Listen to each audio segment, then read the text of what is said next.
Karena pada dasarnya begitu payungnya ada, orang tuh sembunyi di sini semua. Masalah ini nggak ada payung, jadi orang menganggap ini lain rumah kita berkelahi.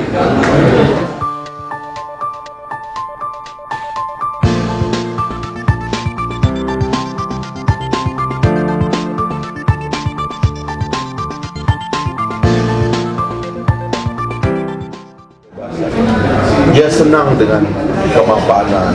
Kalau sudah duduk di kursi, udahlah gini-gini aja, kan kita hidup juga begini. Nggak usah ngapa-ngapain lah, gini. Masih hari esok masih ada.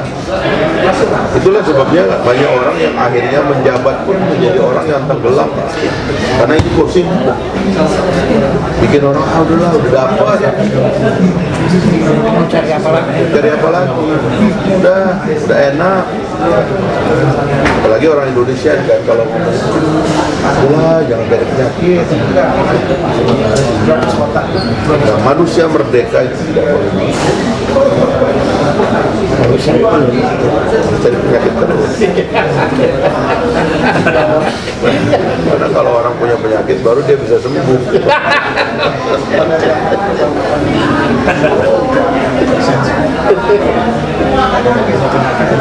Iya. Itu sama aja kita apa penyebab kecelakaan. Iya, harus kami dulu. Kan baru mulai kan.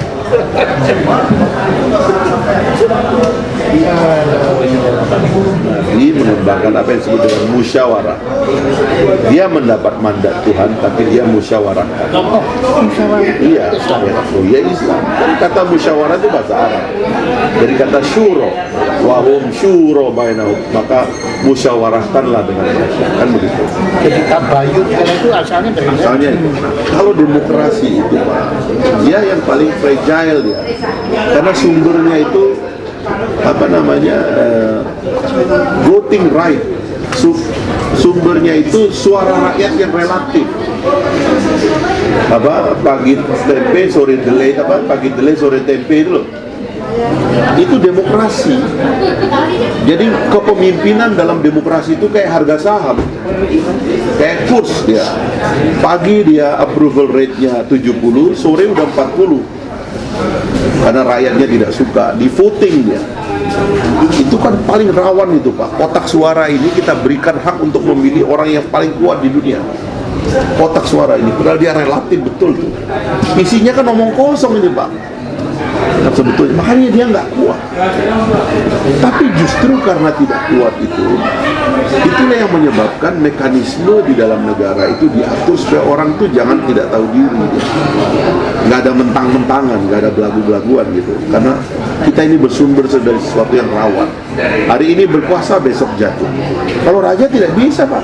Raja Salman umur 81 tahun kalau bisa dijatuhkan. Nanya umur dia bisa masuk bui di Saudi.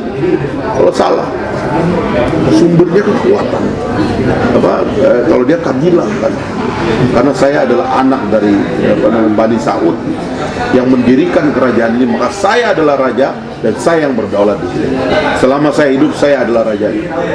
Atau saya serahkan kepada pangeran, crown prince-nya.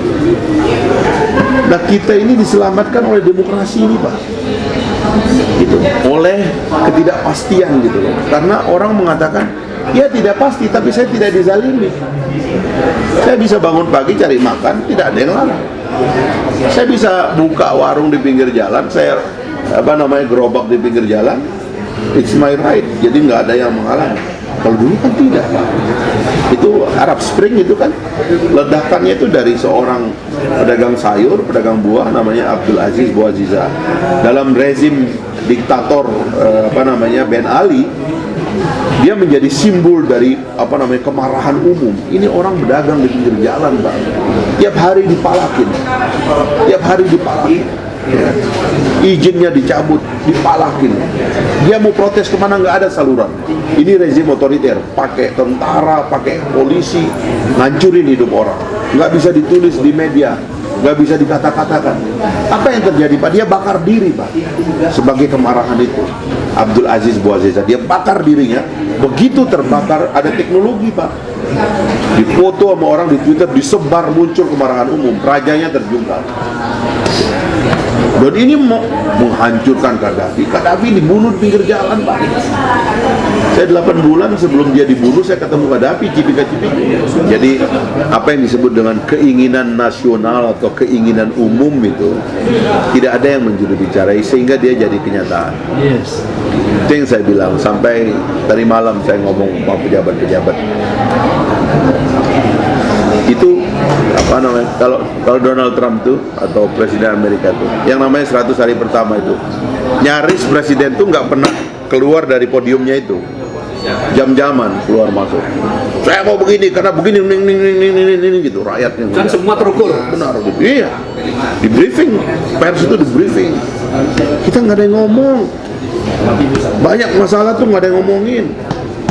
Nanti kalau sudah kepepet baru ngomong, datanya salah-salah, tenaga kerja asing coba rame, lain-lain ngomongnya, ngomong datang presiden ngomong, begini policy kita selama ini adalah begini, kita sedang melakukan ini, jumlah persisnya gini. Jangan ada pejabat lain ngomong beda. Oh, presiden udah ngomong, ini versi yang benar, ini enggak, menteri ini ngomong begini, Beda semua. beda semua. Dalam sektor pangan lebih parah.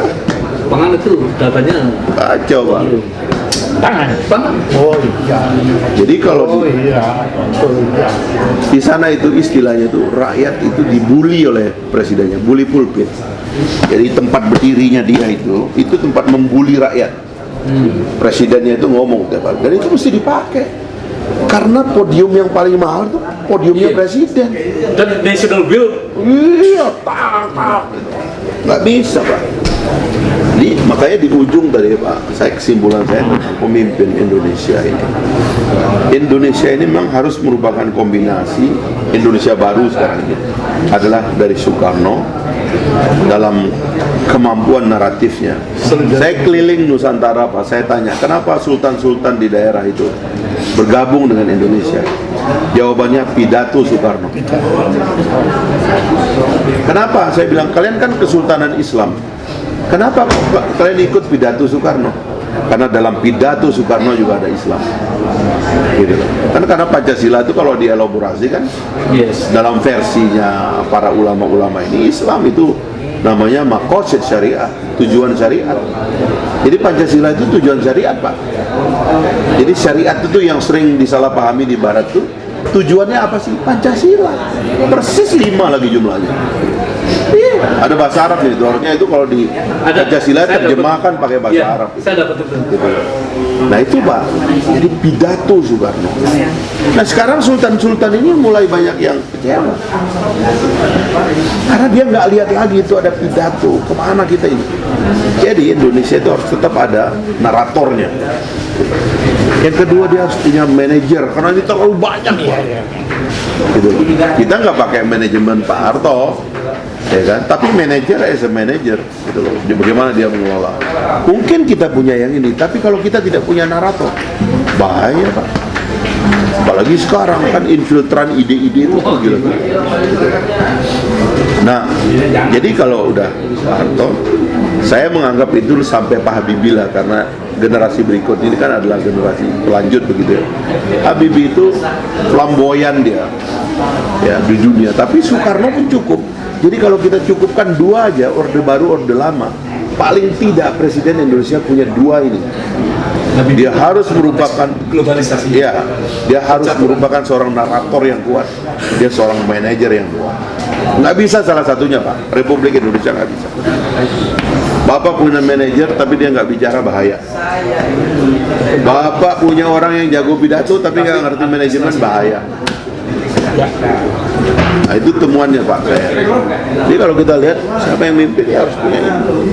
Kalau tidak ada di orang, dia harus ada di tim. Gitu loh. Di kayak misalnya TV itu kan sebenarnya narator nasional. TV ini tertibkan dong. 85% sampai 90% rakyat nonton TV. Ayolah, ya kan? Ada gitu loh arah. Apa kayak orang yang ceramah di TV, atur juga lah. Iya, Pak. Jangan bikin orang stres, harus bikin orang optimis. Ya, saya masih ingat kunjungan kerja ke Sumatera Utara. Khotbahnya bikin orang stres terus dia keluar. Stres, Pak. Marah. Ini bagaimana?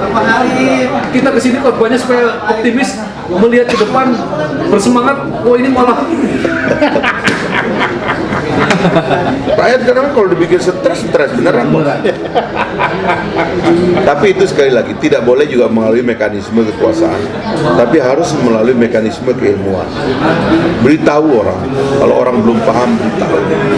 Makanya kita rangkum ini, orang-orang ribut ini sebenarnya dirangkum aja dalam naratif. Kasih tugas dia. Karena pada dasarnya begitu payungnya ada, orang tuh sembunyi di sini semua. Masalah ini nggak ada payung, jadi orang menganggap ini lain rumah kita berkelahi. Payung ini yang harus tetap ada. Dan itu yang disebut dengan narasi nasional itu. Karena dia ini gedung heritage. Maka dalam konsep baru kita itu, kawasan ini nanti adalah jadi kawasan publik. Masuknya nggak perlu pakai pemeriksaan. Di sini ada perpustakaan dan museum dan ruang-ruang kesenian dan percakapan. Kita bikin operanya, kita bikin teaternya begitu di sini. Ini ruang publik namanya.